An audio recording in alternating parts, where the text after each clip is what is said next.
Hello everyone. आज के इस लेक्चर में हमने F7 ACCA के सितंबर दिसंबर 2023 के अटेम्प्ट का सेक्शन सी का एक कॉम्प्रिहेंसिव क्वेश्चन कवर करना है। इस सवाल की वेटेज 20 मार्क की है और पब्लिश फाइनेंशियल स्टेटमेंट के टॉपिक से पर्टेनिंग सवाल पूछा गया है। और इस सवाल में एक पार्ट हमारे पास IS33 अर्निंग पर शेयर के स्टैंडर्ड से भी टेस्ट हुआ है। रीड करते हैं और सॉल्व करते हैं इस सवाल को। हमारे पास फाइनेंशियल रिपोर्टिंग की सितंबर दिसंबर 2023 के अटेम्प्ट का ये सवाल है। 20 मार्क की वेटेज है, सेक्शन सी से ये सवाल पर्टेन करता है। सवाल को रीड करने से पहले अगर मैं सवाल के रिक्वायरमेंट्स को रीड करूं तो रिक्वायरमेंट्स में हमारे पास तीन पार्ट्स हैं। पार्ट ए में कहता है prepare the statement of profit and loss and other comprehensive income for Gibraltar company for the year ended 31 December 2003, 12 marks. Part A की वेटेज 12 मार्क्स की है और इस सवाल में हमें कंपनी की statement of profit and loss और अदर कॉम्प्रिहेंसिव इनकम प्रिपेयर करनी है। ईयर एंड हमारे पास 31 अक्टूबर 2003 है। फिर पार्ट बी में हमसे कहता है prepare the statement of changes in equity for Gibraltar company for the year ended 31 October 2003, 5 marks. Company reported a basic earning पर share for the year ended 31 October 2002 at $0.2 per share. Part B की weightage 5 marks की है और इस सवाल में हमें इस कंपनी की statement of changes in equity बनानी है for the year ended 31 October 2003। इन्होंने हमें लास्ट ईयर की 2002 की बेसिक अर्निंग पर शेयर का नंबर दिया है 0.2 पर डॉलर। और पार्ट सी में हमसे कहता है restate the basic EPS at 31 October 2002 to account for the changes of the right issue made during the year ended 31 October 2003। तो हमारे पास जो लास्ट ईयर की बेसिक ईपीएस इज कैलकुलेटेड है, इसका हमें रीस्टेटेड नंबर कैलकुलेट करना है। सवाल के अंदर राइट इशू का जिक्र दिया हुआ है कि राइट इशू को इनकॉर्पोरेट करते हुए किस तरह से हम लास्ट ईयर की ईपीएस को रीस्टेट कर रहे होंगे। और इस पार्ट की वेटेज 3 मार्क्स की है। तो इन टोटालिटी ये कॉम्प्रिहेंसिव क्वेश्चन है 20 मार्क का। पार्ट ए और part B publish financial statement और पार्ट सी IS33 अर्निंग पर शेयर के स्टैंडर्ड से पर्टेन करता है। अब हम इस सवाल की इंफॉर्मेशन को रीड करते हैं और फिर हम इसे सॉल्व करेंगे। कहता है this scenario relates to 3 requirements, जो कि हमने कवर कर लिए, रीड कर लिए। The following information, the following is the extracts from the draft trial balance of Gibraltar Company as at 31st October 2003। 31st October 2003 हमारा ईयर एंड है। हमारे पास एक कंपनी गिब्राल्टर कंपनी का ट्रायल बैलेंस के कुछ एक्सट्रैक्ट्स अवेलेबल हैं। Complete trial balance नहीं, एक्सट्रैक्ट्स हैं। ट्रायल बैलेंस में हमारे पास लैंड की कैरिंग वैल्यू आ रही है 31st अक्टूबर 2003 पे $8 लाख। बिल्डिंग की कैरिंग अमाउंट आ रही है हमारे पास 31st अक्टूबर 2003 पे $476,000। Investments at fair value through profit and loss आ रहा है हमारे पास 178,400। Invested at fair value through other comprehensive income आ रहा है हमारे पास $120,000। शेयर कैपिटल एट 1 नवंबर 2002 आ रहा है हमारे पास $900,000 यानी कि 9 लाख। शेयर प्रीमियम हमारे पास आ रहा है $500,000 यानी कि 5 lakh. Revaluation surplus investments at 1 November 2002 हमारे पास आ रहा है 32,514। रिटेन अर्निंग का बैलेंस आ रहा है साल के स्टार्ट में हमारे पास 1 नवंबर X2 पे 4,36,607। यहां तक हमारे पास जो ट्रायल बैलेंस में नंबर्स थे ये हमारे इक्विटी के नंबर्स थे, ये हमारे बैलेंस शीट के नंबर्स थे। एसेट्स और इक्विटी के नंबर्स अवेलेबल थे।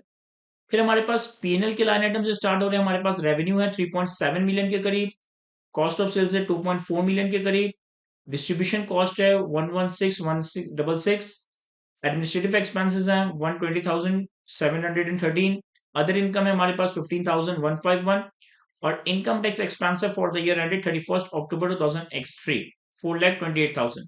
तो ये हमारे पास ट्रायल बैलेंस के एक्सट्रैक्ट्स, जिसमें हमारे पास कुछ एसेट्स की इन्वेस्टमेंट्स थी, कुछ इक्विटी की इन्वेस्टमेंट्स थी और इनकम स्टेटमेंट पीएनएल की कुछ नंबर्स अवेलेबल थे।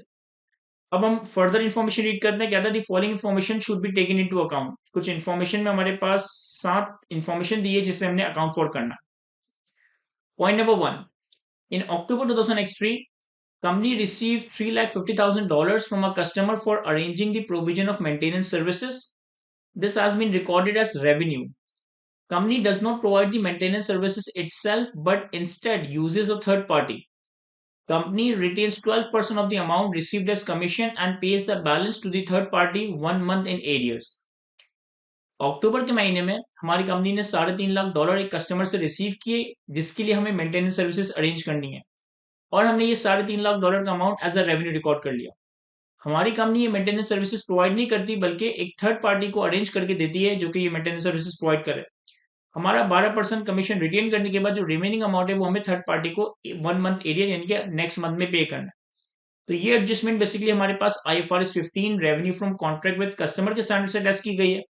हमने IFRS 15 के स्टैंडर्ड में प्रिंसिपल वर्सेस एजेंसी का कॉन्सेप्ट कवर किया है, और प्रिंसिपल वर्सेस एजेंसी के कॉन्सेप्ट में हमने यही कवर किया है कि अगर हम एजेंट के तौर पे खुद गुड्स एंड सर्विसेज प्रोवाइड नहीं कर रहे बल्कि गुड्स एंड सर्विसेज को अरेंज करके देने फ्रॉम अ थर्ड पार्टी, तो हमारे पास जो रेवेन्यू है वो हमारी कमीशन इनकम की हद तक होगा, यानी कि पूरे $3.5 लाख का अमाउंट जो हमने कस्टमर से रिसीव किया ये हमारा रेवेन्यू नहीं है। इस $3.5 लाख में जो 12% हमारी कमीशन इनकम बनती है, सिर्फ इसी अमाउंट को एज अ रेवेन्यू रिकॉर्ड होना चाहिए था। तो ये हमारे पास IFRS 15 के स्टैंडर्ड से एडजस्टमेंट है। पॉइंट नंबर 2 में कहता है the year-end inventory count was performed a day early on 30th October 2003 and was correctly recorded in the draft trial balance. On 31st October 2003, the company made a sales of $12,035, which were also recorded correctly. However, inventory records were not updated, and the company applied a markup of 30% on these goods. कहते हैं हमने year and पे जो stock count है, जो inventory का stock count है, वो एक दिन पहले परफॉर्म कर लिया और वो ट्रायल बैलेंस में आपको नजर आ रहा है। 31 अक्टूबर पे कंपनी ने कुछ $12,000 के करीब सेल्स की है। सेल्स हमने प्रॉपर्ली रिपोर्ट कर ली है, रिकॉर्ड कर ली है, लेकिन इन्वेंट्री में इस सेल्स के अगेंस्ट हमने एडजस्टमेंट नहीं किया, यानी कि कॉस्ट ऑफ सेल्स और इन्वेंट्री के रिकॉर्ड्स को इस लास्ट डे की सेल के हिसाब से अपडेट नहीं किया है। और हमारी कंपनी 30% मार्कअप पे गुड्स को सेल करती है, हमारी कंपनी 30% मार्कअप पे गुड्स को सेल करती है। तो ये हमारे पास एक नॉर्मल इन्वेंट्री की केस में कॉस्ट ऑफ सेल्स की एक एडजस्टमेंट है जिसे हम अकाउंट फॉर कर देंगे। पॉइंट नंबर 3 में कहता है during the year ended 31st October 2003, one of the fair value through P&L investments which had a carrying amount of 62,000 was sold for $59,000. The proceeds have been deducted from the year-end balance of these investments. However, any gain or loss on disposal should be recorded in administrative expense. The remaining investments in this classification had a fair value of $184,300 at 31st October 2003, which still needs to be recognized. Any gain or loss on revaluation should be recorded in other income. कहते हैं हमने current year में एक fair value through P&L investment जिसकी carrying value 62,000 थी, इसे cell कर दिया, इसे डिस्पोज ऑफ कर दिया $59,000 में। जो प्रोसीड्स हमने रियलाइज की थी इसे हमने इन्वेस्टमेंट्स में क्रेडिट कर दिया, और चूंकि हमने $62,000 की कैरिंग वैल्यू वाली इन्वेस्टमेंट $59,000 में सेल की है, तो यहाँ पे हमें 3,000 का लॉस हुआ है। तो हमने लॉस रिकॉर्ड नहीं किया, और ये लॉस एडमिनिस्ट्रेटिव एक्सपेंसेस में रिकॉर्ड करना है, जिसे हम रिकॉर्ड कर लेंगे। फिर कहता है जो रिमेनिंग इन्वेस्टमेंट है ना, साल के आखिर में उसकी फेयर वैल्यू 184,300 है। तो इसके ऊपर जो भी फेयर वैल्यू का गेन और लॉस है वो हमें रिकॉग्नाइज करना है, और जो भी फेयर वैल्यू का गेन और लॉस आएगा इसे हम अदर इनकम के अंदर रिकॉग्नाइज कर रहे होंगे। यानी कि ये हमारे पास IFRS 9 fair value through profit and loss investment से पर्टेनिंग एक डिस्पोजल और फेयर वैल्यूएशन की एडजस्टमेंट है। पॉइंट नंबर 4 में कहता है the fair value of the the fair value of fair value through OCI investment includes the purchases made during the year ended. The cost of $8,000 associated with this purchase was charged to administrative expense. At 31st October 2003, the fair value of fair value through OCI investments was $124,750, which is still to be recognized. कहता है हमारे पास balance sheet के ऊपर जो fair value through OCI की investments आ रही हैं, इसमें से हमने ये ड्यूरिंग द ईयर परचेस की है। 8,000 की ट्रांजेक्शन कॉस्ट थी जिसे हमने एडमिनिस्ट्रेटिव एक्सपेंसेस में एक्सपेंस आउट कर दिया, चार्ज कर दिया।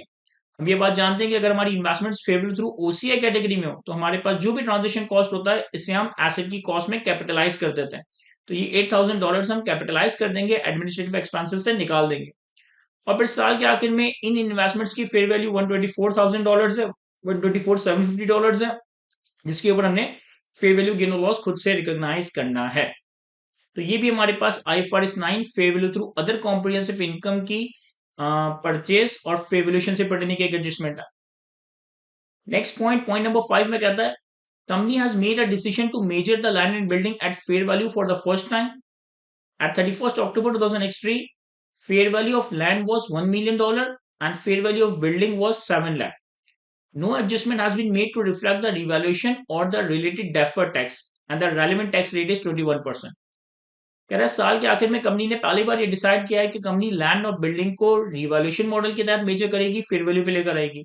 साल के आखिर में लैंड की फेयर वैल्यू 1 मिलियन और बिल्डिंग की फेयर वैल्यू 7 लाख है, और हमने कोई एडजस्टमेंट इस रिवैल्यूएशन के से बढ़ने रिकॉर्ड नहीं की। और चूंकि हमने रिवॉल्यूशन से परटेनिंग एडजस्टमेंट रिकॉर्ड नहीं की, तो इससे रिलेटेड डेफर्ड टैक्स इंपैक्ट भी हमने रिकॉर्ड नहीं किया, और जो रेलेवेंट डेफर्ड टैक्स का रेट है वो 21% है। तो ये हमारी IAS 16 property plan and equipment के स्टैंडर्ड से परटेनिंग एडजस्टमेंट है। फिर हमारे पास next point, point number 6, the share capital at 1st November 2002 comprises of 1.8 million ordinary shares of $0.5 each. On 1st February 2003, company made a 1-for-5 right issue for $1 per share. The market price of the existing share prior to right issue was $1.6 per share, and no adjustment has been made for the right issue. साल के शुरू में हमारे पास 18 lakh ordinary shares है जिनकी par value, जिनकी face value $0.5 each है। 1st Feb 2003 पे हमारी कंपनी ने हर 5 शेयर के बदले एक राइट शेयर इशू किया $1 की प्राइस पे। अब 0.5 की अगर पार वैल्यू है और $1 पे हमने शेयर इशू किया है, तो यानी कि 0.5 का जो डिफरेंशियल है वो शेयर प्रीमियम में चला जाएगा। और हमें साथ साथ शेयर्स की मार्केट प्राइस भी पता है, $1.6 बिफोर द राइट इशू। और इस राइट इशू से पढ़ने हमने कोई एडजस्टमेंट अकाउंट फॉर नहीं किए, तो इसे हम अकॉर्डिंगली अकाउंट फॉर कर लेंगे। और लास्ट पॉइंट नंबर 7 में कहता है, on 1st September 2003 company declared a final ordinary dividend of $0.1 per share to all the existing shareholders. This was paid on 30th September 2003 and was recognized in the suspense account. 1st September 2003 पे हमने एक interim हमने एक final ordinary dividend दिया है, और चूंकि final ordinary dividend 1st September 2003 पे दिया गया है, तो ये ऑब्वियसली लास्ट ईयर से पर्टेन या करंट ईयर से पर्टेन करता है, एनीवे जिस भी साल से पर्टेन करता है ये रेलेवेंट नहीं है। ये डिविडेंड हमने 30 सितंबर 2003 पे किया है। तो जो हम करंट ईयर की statement of changes in equity बनाएंगे, उस statement of changes in equity में इस डिविडेंड की एडजस्टमेंट को भी प्रेजेंट करेंगे। तो ये हमारे पास सवाल की इंफॉर्मेशन और ये हमारे पास सवाल की रिक्वायरमेंट्स थी जिसे हम ऑलरेडी रीड कर चुके थे। एक दफा आप लोग खुद इस सवाल को थॉरोली कॉम्प्रिहेंसिवली रीड करें, और अगर आप ये सवाल पहली बार देख रहे हैं तो आपने डायरेक्टली इसका सोल्यूशन रेफर नहीं करना, पहले सवाल को, इस वीडियो को यहीं पे पॉज करके इस सवाल को खुद से अटेम्प्ट करने की कोशिश करें। 20 मार्क का सवाल है, तो तकरीबन 35 से 40 मिनट इस सवाल के ऊपर खुद से लगाएं और खुद से अटेम्प्ट करें, और उसके बाद फिर आपने इसका सोल्यूशन रेफर करना है। डायरेक्टली अगर आप इसका सोल्यूशन देखते हैं तो वो ऐसा आपको कोई फायदा नहीं देगा, लेकिन खुद से अटेम्प्ट करने के बाद आप इसका सोल्यूशन देखेंगे तो डेफिनेटली आपको इससे फायदा हो रहा होगा। चलिए जी, हम सॉल्व करते हैं। सबसे पहले सवाल की पहली रिक्वायरमेंट ये थी कि हमने statement of profit and loss and statement of other comprehensive income prepare करना था। तो मैं सवाल की रिक्वायरमेंट नंबर ए को सॉल्व कर रहा हूं, और रिक्वायरमेंट नंबर ए में हमने स्टेटमेंट ऑफ पीएनएल और अदर कॉम्प्रिहेंसिव इनकम बनाना है। तो पहले मैं सिर्फ पीएनएल का एक फॉर्मेट बना लेता हूं। हमारे पास Gibraltar company statement of profit and loss and other comprehensive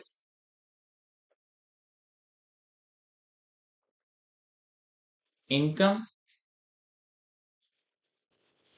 for the year ended 31st October 2003। ये हम इस कंपनी की statement of profit and loss बनाएंगे for the year ended 31st October 2003। अब हमारे पास ट्रायल बैलेंस में जो नंबर्स अवेलेबल थे उन्हें मैं as it is copy paste कर रहा हूं। हमारे पास रेवेन्यू का नंबर अवेलेबल था, रेवेन्यू से हम कॉस्ट ऑफ सेल्स लेस करेंगे तो हमारे पास ग्रॉस प्रॉफिट आ जाएगा। ग्रॉस प्रॉफिट के बाद हमारे पास सवाल में अगर आप देखें तो रेवेन्यू, कॉस्ट ऑफ सेल्स, उसके बाद हमारे पास कुछ एक्सपेंसेस दिए हुए थे, जिसमें हमारे पास डिस्ट्रीब्यूशन कॉस्ट, हमारे पास administrative expenses,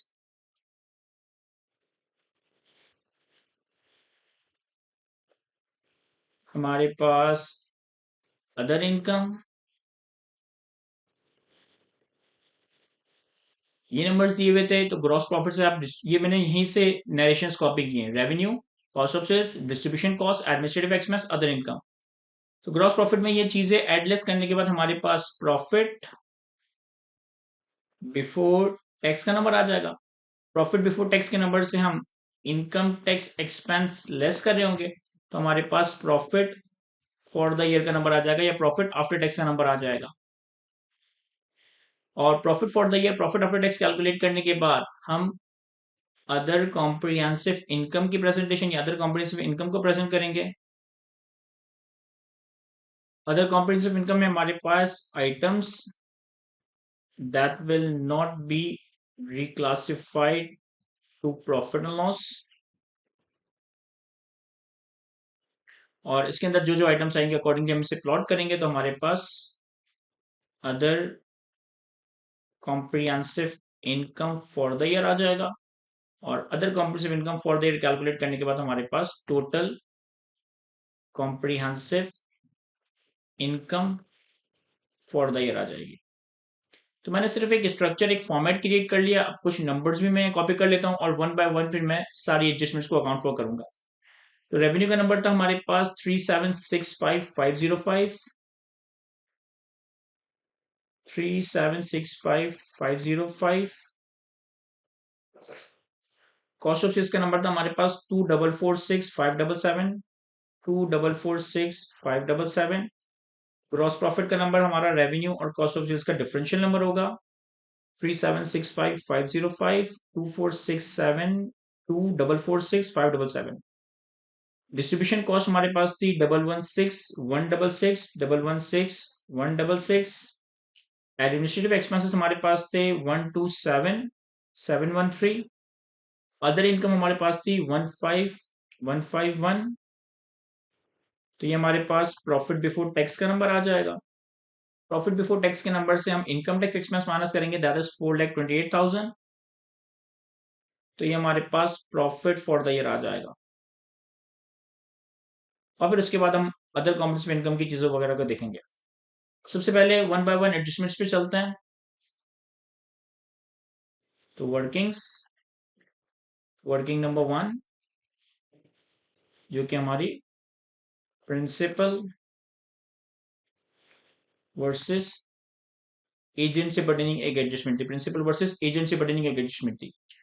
point number one में मैंने बताया था कि हमने $3.5 लाख कस्टमर से रिसीव किए, जिसे हमने एज अ रेवेन्यू रिकॉर्ड कर दिया। हम ये मेंटेनेंस सर्विसेज प्रोवाइड नहीं करते बल्कि थर्ड पार्टी से अरेंज करके देते हैं। और इस 3.5 लाख में जो हम कमीशन अर्न करेंगे वो 12% होगा। एक्चुअली हमें $3.5 लाख का 12% as a commission income record करना था और बाकी amount as a payable to third party record करना था। बाकी amount as a payable to third party record करना था। तो मैं सिंपली क्या करूंगा कि मैं अपना रेवेन्यू रिवर्स कर दूंगा। मैं अपना रेवेन्यू रिवर्स कर दूंगा और payable payable to third party record कर लूंगा। कितनी अमाउंट से? 3.5 लाख का मैं रेवेन्यू ऑलरेडी रिकॉर्ड कर चुका हूँ। $3.5 लाख का मैं रेवेन्यू ऑलरेडी रिकॉर्ड कर चुका हूँ, जिसमें से मेरी कमीशन इनकम सिर्फ 12% है। तो इसका मतलब है कि 3.5 लाख का 88%, 3.5 लाख का 88% हमने रेवेन्यू को कम कर देना है और इतनी अमाउंट से हमने payable to third party record कर लेना है और इतनी अमाउंट से हमने payable to third party record कर लेना है। तो चूंकि हम यहाँ पर रेवेन्यू को डेबिट कर रहे हैं, रेवेन्यू को कम कर रहे हैं, तो ऊपर जो हमने रेवेन्यू का नंबर लिखा था इसमें हम माइनस कर देंगे 308,000। तो मैंने रेवेन्यू के नंबर में से $3,08,000 माइनस कर दिया। हमारा रेवेन्यू का नंबर 3,457,505 आ गया।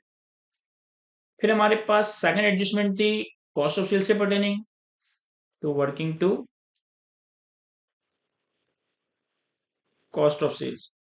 अब सेकंड एडिशन में मैं बताया था कि हमने ईयर एंड से एक दिन पहले इन्वेंट्री काउंट करके ट्रायल बैलेंस में रिकॉर्ड कर लिया है। लेकिन ईयर एंड पे हमने 12,035 की कुछ गुड्स सेल की है और सेल्स को भी प्रॉपर्ली रिकॉर्ड कर लिया।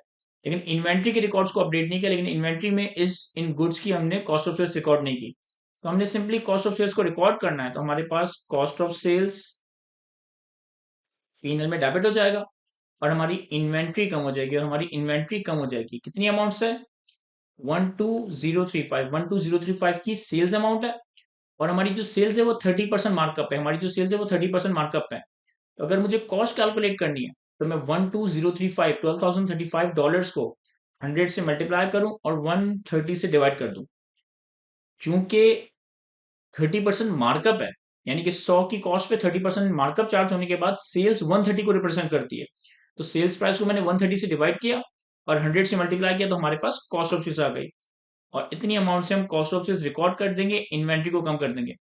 यहाँ देखिए मैं कैलकुलेशंस भी बता देता हूँ कि मैंने किस तरीके से परफॉर्म किया। तो 12,035 मल्टीप्लाई बाय 100 डिवाइडेड बाय 130, ये नंबर हमने ऐसे कैलकुलेट किया। 12,035 मल्टीप्लाई बाय 100 डिवाइडेड बाय 130 और ये नंबर हमने कैलकुलेट किया था $3.5 लाख का 88%।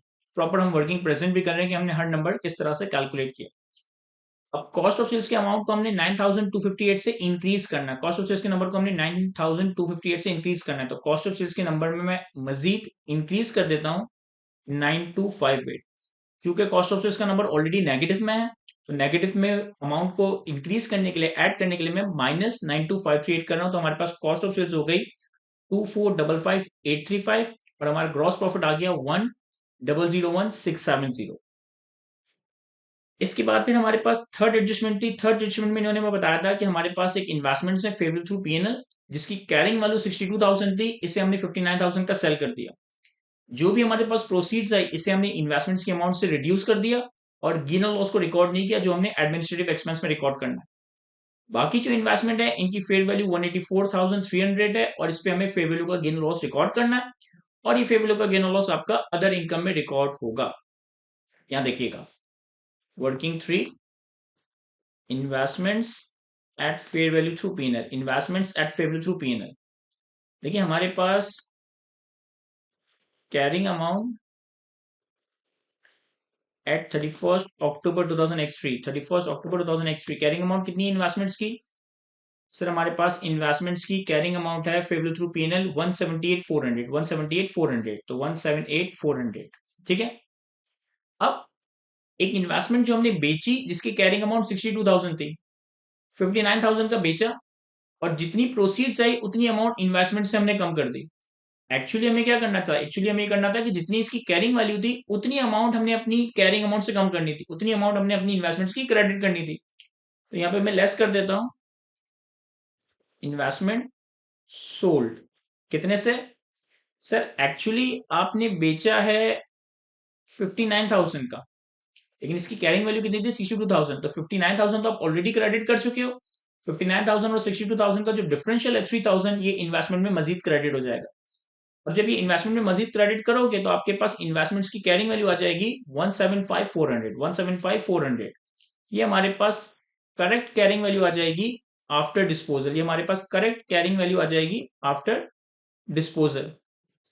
अब इसी इन्वेस्टमेंट की हमारे पास फेयर वैल्यू, इसी इन्वेस्टमेंट की हमारे पास फेयर वैल्यू एट 31 अक्टूबर 2003 कितनी है? हमारे पास इसी इन्वेस्टमेंट्स की, यानी कि रिमेनिंग इन्वेस्टमेंट्स की फेयर वैल्यू है 184,300। तो 184,300, यानी कि यहां पर हमारे पास फेयर वैल्यू का गेन आएगा, और ये फेयर वैल्यू का गेन आएगा 8,900। ये हमारे पास फेयर वैल्यू गेन आ गया, जो कि पीनल में रिकॉर्ड होगा, क्योंकि ये fair value through PnL category की इन्वेस्टमेंट है 8,900। देखिए अगर मैं इसको जनरलाइज करूं तो जनरलाइज कैसे करूंगा?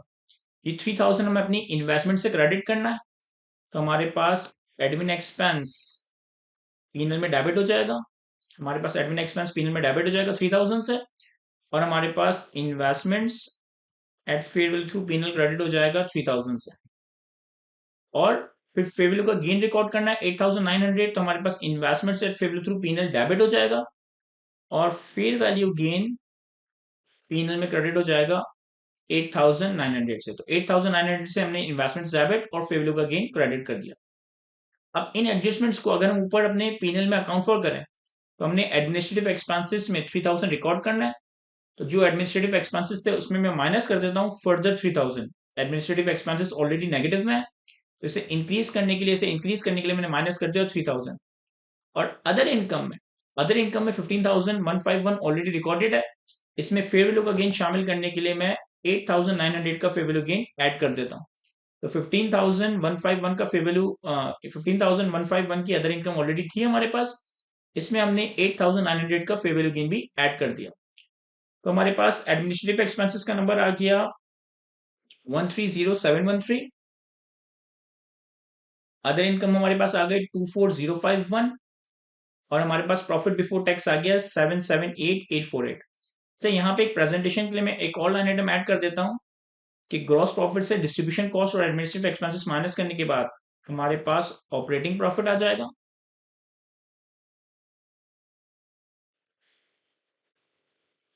ये आ रहा है हमारे पास 754,791, और फिर ऑपरेटिंग प्रॉफिट में मैं अदर इनकम ऐड करता हूं, तो हमारे पास प्रॉफिट बिफोर टैक्स का नंबर आ जाएगा। इसके बाद फिर हम अपने पास नेक्स्ट एडजस्टमेंट पे चलते हैं। नेक्स्ट एडजस्टमेंट में इन्होंने मैं बताया था एडजस्टमेंट नंबर 4 में fair value through other comprehensive income के हवाले से, तो working for investments at fair value through OCI. अब इस पॉइंट में इन्होंने बताया कि हमने कुछ इन्वेस्टमेंट्स परचेज की ड्यूरिंग द ईयर, 8,000 की कॉस्ट थी जो कि ट्रांजेक्शन कॉस्ट थी, जो कि एसोसिएटेड कॉस्ट थी, इसे हमने एडमिन एक्सपेंस में एक्सपेंस आउट कर दिया। और ईयर एंड पे इन इन्वेस्टमेंट्स की फेयर वैल्यू 124,750, ईयर एंड पे इन इन्वेस्टमेंट्स की फेयर वैल्यू 124,750 है। यहाँ देखिएगा, सबसे पहले मैं लिखता हूँ carrying amount at 31 December 2003। Carrying amount at 31 दिसंबर 2003 कितनी है? Investments fair value through other comprehensive income की कैरिंग अमाउंट है 120,000, तो 120,000 ये लिख दिया। 8,000 की ट्रांजेक्शन कॉस्ट थी, एसोसिएटेड कॉस्ट थी, जो कि हमने एक्सपेंस आउट कर दी है, लेकिन ये कैपिटलाइज होनी चाहिए, तो इसे मैं ऐड कर देता हूं। ट्रांजेक्शन कॉस्ट 8,000, ये हमारे पास करेक्ट कैरिंग वैल्यू आ जाएगी, हमारे पास करेक्ट कैरिंग वैल्यू आ जाएगी एट 31st, सॉरी 31st दिसंबर नहीं, 31st अक्टूबर, हमारा ईयर एंड 31st अक्टूबर है। 31st अक्टूबर पे ही हमारे पास करेक्ट कैरिंग वैल्यू आ गई। अब हमारे पास फेयर वैल्यू अवेलेबल है, fair value eight 31st October 2003। Fair value कितनी है इस इन्वेस्टमेंट की? 124,750, 124,750। तो यहाँ पर हमारे पास फेयर वैल्यू का लॉस आ रहा है, यहाँ पे हमारे पास फेयर वैल्यू का लॉस आ रहा है 3250 का। ये हमारे पास फेयर वैल्यू लॉस है, जिसे हम ओसीआई में रिकॉर्ड करेंगे। अगेन इसकी भी अगर मैं रेक्टिफिकेशन एंट्रीज बनाऊं आपके लिए, तो 8,000 की ट्रांजेक्शन कॉस्ट हमने एडमिनिस्ट्रेटिव एक्सपेंसेस में रिकॉर्ड कर दी थी, जो कि इन्वेस्टमेंट्स में कैपिटलाइज होनी चाहिए थी। यानी कि इसकी रेक्टिफिकेशन क्या होगी? Investments at fair value through OCI debit और एडमिनिस्ट्रेटिव एक्सपेंसेस पीनल में क्रेडिट। इन्वेस्टमेंट्स को डेबिट कर देंगे 8,000 से, और एडमिनिस्ट्रेटिव एक्सपेंसेस को कम कर देंगे, क्रेडिट कर देंगे 8,000 से। फिर फेयर वैल्यू का लॉस रिकॉर्ड करेंगे 3,250 का, तो हमारे पास फेयर वैल्यू लॉस ओसीआई और investments at fair value through OCI credit हो जाएगा 3,250 से, 3,250 से। अब इन दोनों एडजस्टमेंट्स को अगर हम अपने प्रॉफिट एंड लॉस स्टेटमेंट में एडजस्ट करें, तो हमने एडमिनिस्ट्रेटिव एक्सपेंसेस को कम करना है, हमने एडमिनिस्ट्रेटिव एक्सपेंसेस को कम करना है। तो एडमिनिस्ट्रेटिव एक्सपेंसेस का जो नंबर है, इसमें इसे कम करने के लिए मैं ऐड कर देता हूं, इसे कम करने के लिए मैं ऐड कर देता हूं कितना अमाउंट? 8,000 का अमाउंट। और अदर कॉम्प्रिहेंसिव इनकम में हम फेयर वैल्यू लॉस या फिर loss on fair valuation of investments at fair value through OCI, fair value through OCI investments की फेयर वैल्यूएशन पे हमें लॉस आया।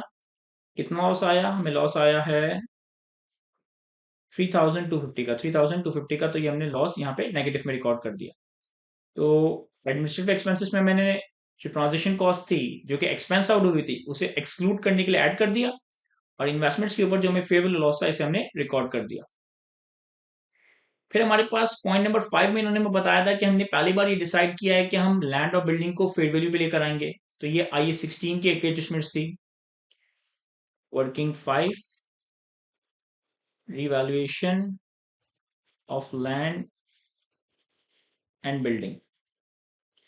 देखिए हमारे पास लैंड एंड बिल्डिंग, इनकी इनकी कैरिंग अमाउंट कितनी है?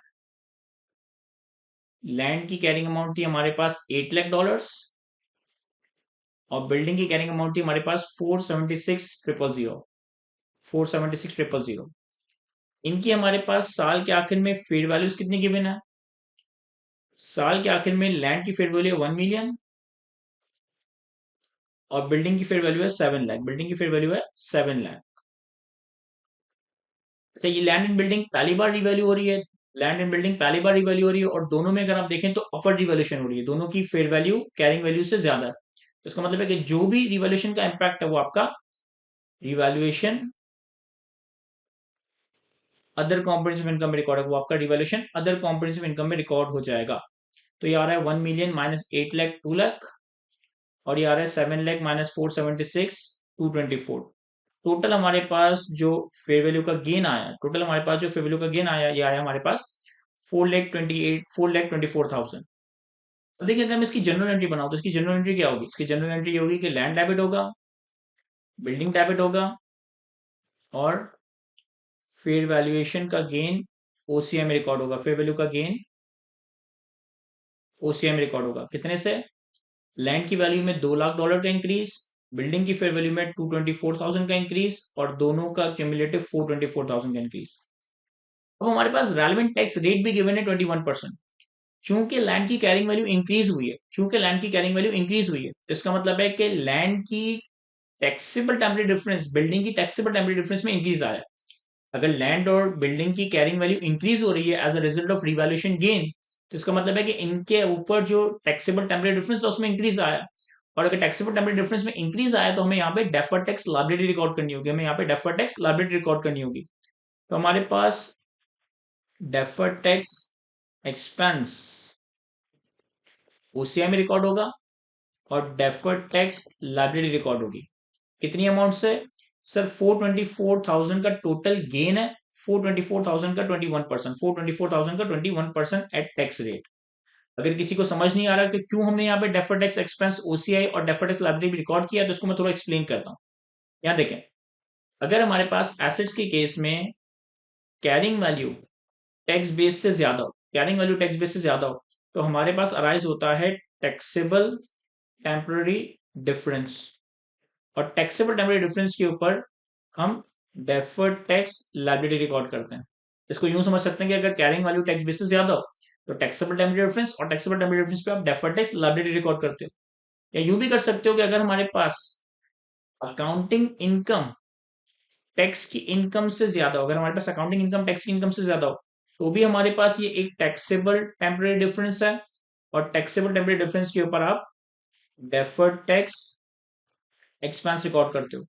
तो आप बैलेंस शीट अप्रोच से चलो या पीनल अप्रोच से चलो, इन एनी केस यहाँ पर टैक्सेबल टेम्पररी डिफरेंस बढ़ रहा है और इसके ऊपर हम deferred tax expense, deferred tax liability record करेंगे।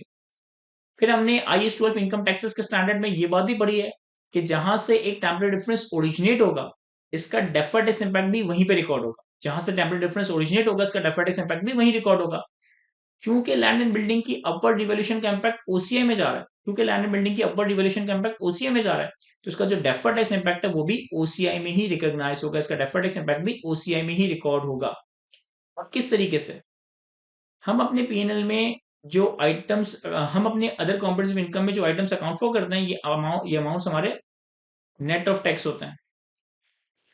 तो हम अपने अदर कॉम्प्रिहेंसिव इनकम में ही एक लाइन आइटम ऐड कर देंगे, gain on revaluation of land and building net of tax. Gain on revaluation of land and building net of tax. Gain कितना है हमारे पास? गेन है हमारे पास 424,000 का, और इसमें से टैक्स का इम्पैक्ट नेट करने के लिए 424,000 में ही मैं माइनस कर देता हूं जो इसका टैक्स का इम्पैक्ट था। वो कितना था? वो 424,000 का 21% था, दैट इज 89040, दैट इज 89040। ये हमने gain on revaluation of land and building net of tax यहाँ पे प्लॉट कर दिया। इसके बाद पॉइंट नंबर 7 में हमारे पास राइट इशू और फाइनल डिविडेंड का डेटा था।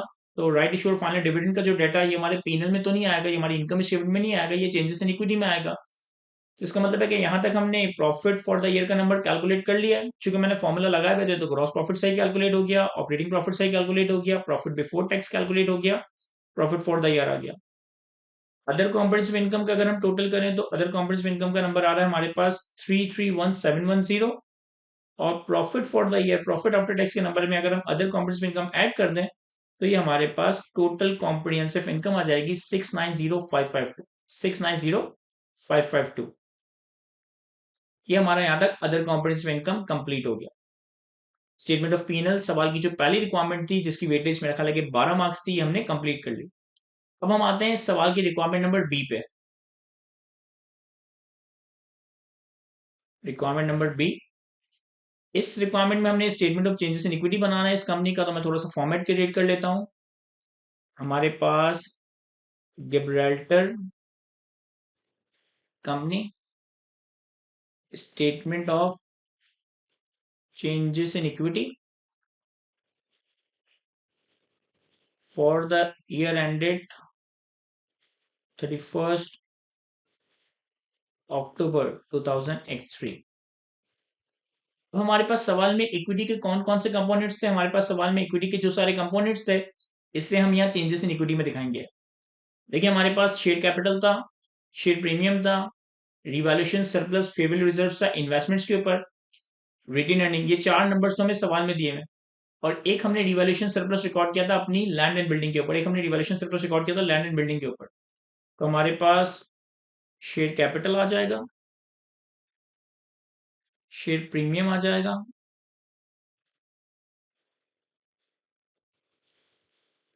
हमारे पास रिटेन अर्निंग्स आ जाएंगी, हमारे पास इन्वेस्टमेंट्स पे फेयर वैल्यू रिजर्व आ जाएगा, हमारे पास पीपी पे रिवैल्यूएशन सरप्लस आ जाएगा, और एक कॉलम आप टोटल का बनाना चाहें तो टोटल का कॉलम भी यहाँ पे बना सकते हैं। तो ये चार एलिमेंट्स या चार कंपोनेंट्स हैं जो कि हमारी स्टेटमेंट ऑफ सॉरी ये पांच एलिमेंट्स हैं जो कि हमारी statement of changes in equity में आएंगे। Share capital, share premium, retain earning और फेवरेबल रिजर्व इन्वेस्टमेंट्स पे, ये चार चीजें तो सवाल में गिवन थी। ड्यूरिंग द ईयर हमने लैंड और बिल्डिंग की रिवैल्यूएशन की थी, तो इससे पर्टेनिंग हमारे पास पीपीई का रिवैल्यूएशन सरप्लस आ जाएगा। और total statement of changes in equity हमारा स्टार्ट होगा एज एट 1 नवंबर 2002 से, एज एट 1 नवंबर 2002 से। तो हमारे पास सवाल में शेयर कैपिटल का नंबर अवेलेबल है 9 लाख, ओपनिंग शेयर कैपिटल आ गया 9 लाख। शेयर प्रीमियम में 5 लाख, तो शेयर प्रीमियम का ओपनिंग आ गया 5 lakh. Revaluation surplus on investments है 32,514, तो 32,514, सॉरी ये रिवैल्यूएशन सरप्लस ऑन इन्वेस्टमेंट्स है। रिटेन अर्निंग का नंबर है 436,607, 436,607। और रिवैल्यूएशन सरप्लस का ओपनिंग नंबर तो कोई नहीं है, और ये हमारे पास टोटल का कॉलम आ जाएगा। अब जो जो ड्यूरिंग द ईयर मूवमेंट हुई है उसे हम यहाँ पे प्लॉट कर रहे होंगे। इन्होंने पॉइंट नंबर 6 में बताया था कि हमने राइट शेयर्स इशू किए, पॉइंट नंबर 6 में हमें बताया था राइट शेयर्स इशू किए, तो इशू ऑफ राइट शेयर्स।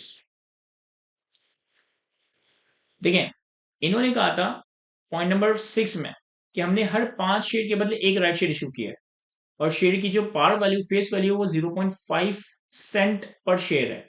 तो यहां देखिएगा हमारे पास जो number of shares before right issue है वो कितना है? सर हमारे पास शेयर कैपिटल आ रहा है $900,000 का, और हर शेयर की पार वैल्यू 0.5 है। $900,000 का, और हर शेयर की पार वैल्यू 0.5 सेंट डॉलर्स है। इसका मतलब है कि नंबर ऑफ शेयर है हमारे पास 1.8 मिलियन, नंबर ऑफ शेयर है हमारे पास 1.8 मिलियन। तो हमने जो राइट शेयर इशू किए होंगे वो कितने इशू किए?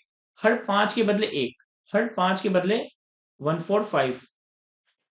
तो इसका मतलब है कि 1.8 multiply by 1 divide by 5, 1.8 million multiply by 1 divide by 5, हमने 3,60,000, हमने 360,000 number of right share issue किए, और राइट शेयर इशू किए हमने $1 की प्राइस पे। यानी कि हमारे पास कैश आया होगा $360,000, शेयर कैपिटल क्रेडिट हुआ होगा 360,000 number of shares multiply by 0.5 dollar की par value share capital value, 3,60,000 number of shares issue किए हैं। ये हमारे पास नंबर ऑफ शेयर्स हैं, ये हमारे पास नंबर ऑफ शेयर्स हैं। तो 3,60,000 शेयर्स इशू किए $1 की प्राइस पे, तो कैश आए $3,60,000।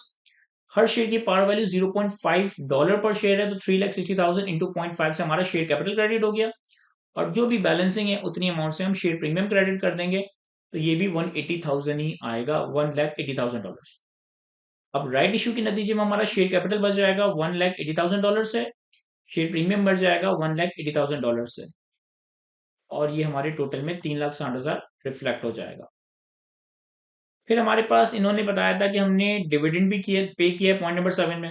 कितना डिविडेंड पे किया है? हमने 1 सितंबर 2003 पे डिविडेंड पे किया है। अच्छा देखिए टोटल शेयर्स कितने हो गए, total shares after right issue, total shares हो गए हमारे पास 1.8 मिलियन और 3,60,000, तो 2.16 मिलियन हमारे टोटल नंबर ऑफ शेयर्स हो गए। राइट शेयर्स इशू किए थे हमने 1 फेब 2003 में, और डिविडेंड हमने पे किया 1 सितंबर 2003 पे। यानी कि जब डिविडेंड पे किया था तो ये राइट शेयर इशू हो चुके थे, ओपनिंग शेयर्स और राइट शेयर दोनों को डिविडेंड पे किया जाएगा, दोनों को डिविडेंड पे किया जाएगा। डिविडेंड कितना पे किया गया? $0.1 पर शेयर, $0.1 पर शेयर। तो डिविडेंड की एडजस्टमेंट क्या होगी? डिविडेंड की एडजस्टमेंट ये होगी कि हमारी रिटेन अर्निंग्स डेबिट हो रही होगी और कैश या डिविडेंड पेबल, कैश या डिविडेंड पेबल क्रेडिट हो रहा होगा। कितने से? 2.16 मिलियन नंबर ऑफ शेयर्स हैं और हर शेयर पे $0.1, हर शेयर पे $0.1 का डिविडेंड दिया, तो ये आ गया 216,000, 216,000। तो हमने जो डिविडेंड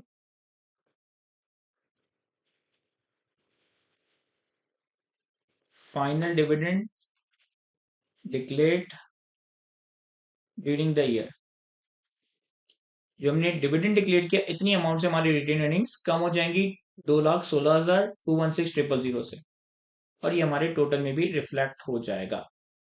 फिर हमारे पास total comprehensive income for the year 2000x3, इसमें हमारे पास प्रॉफिट फॉर द ईयर और other comprehensive income for the year आएगी। प्रॉफिट फॉर द ईयर का नंबर हम रिटेन अर्निंग्स में ऐड कर देंगे। रिटेन अर्निंग्स में हमारे पास प्रॉफिट फॉर द ईयर आएगा, जो हमने ऑलरेडी कैलकुलेट किया है, दैट इज 358,842।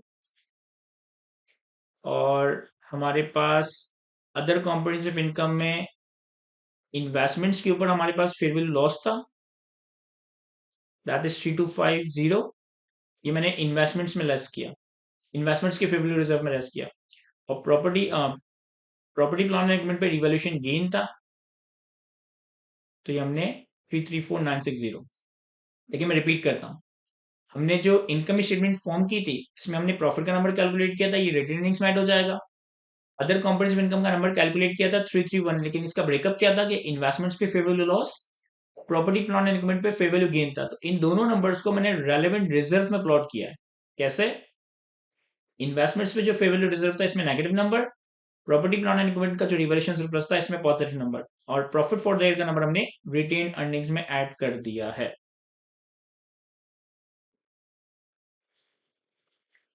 तो ये सारी चीजें आपके टोटल में रिफ्लेक्ट हो जाएगी। और फिर ये हमारे पास फाइनली साल के आखिर में इक्विटी के सारे नंबर्स आ जाएंगे। तो ये हमने टोटल का फॉर्मूला सिंपली कॉपी पेस्ट कर दिया, ये हमारे पास एज एट 31 अक्टूबर 2003 में नंबर्स आ गए। शेयर कैपिटल का number, share premium, retain earnings, revaluation, fair value reserve for investments, revaluation surplus और प्रॉपर्टी प्लांट एंड इक्विपमेंट, और ये हमारे पास टोटल का कॉलम आ गया। तो यहाँ तक हमारे पास सवाल की सेकंड रिक्वायरमेंट भी कंप्लीट होती है, जिसमें हमने statement of changes in equity बनानी थी।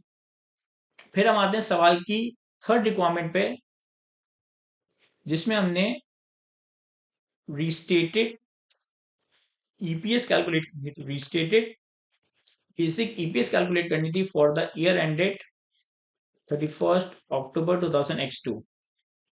हमें रिस्टेटेड बेसिक ईपीएस कैलकुलेट करनी थी लास्ट ईयर 31 अक्टूबर 2000x2। सवाल की अगर आप रिक्वायरमेंट नंबर सी देखें, restate the basic EPS at 31st October 2002 to take account of the right issue made during the year। देखें, हमारी रिपोर्टेड ईपीएस या reported basic EPS for the year ended 31st अक्टूबर 2002 कितनी है?